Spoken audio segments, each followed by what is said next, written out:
Germany has threatened to launch legal action against those EU members who are refusing to take in refugees under mandatory quotas.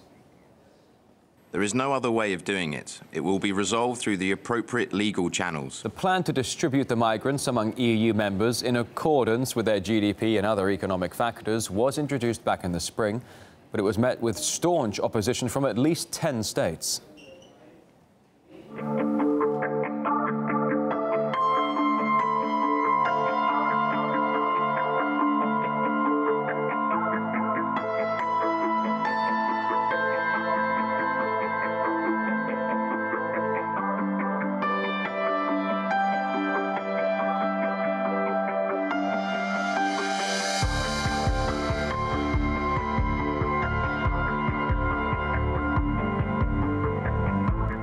However, in September, the plan for mandatory migrant quotas was approved, with most EU members apparently yielding to pressure from Brussels. Only the Czech Republic, Slovakia, Hungary and Romania spoke out against it, while the UK chose to use its special opt-out clause.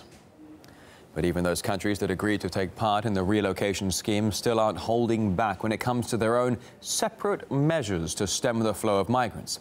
For instance, the Danish government has come up with a controversial draft law that would allow police to seize valuables and jewellery from migrants.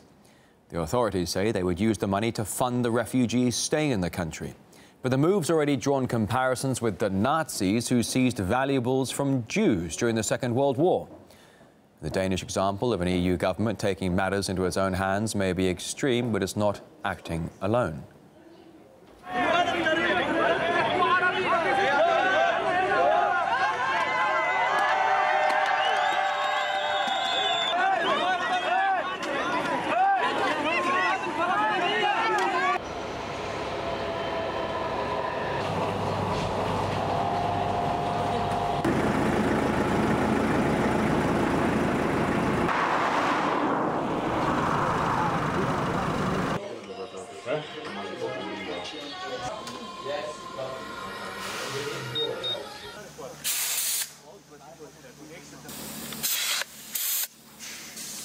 We asked experts about what's behind the drive of EU states to introduce separate measures to tackle the migrant crisis.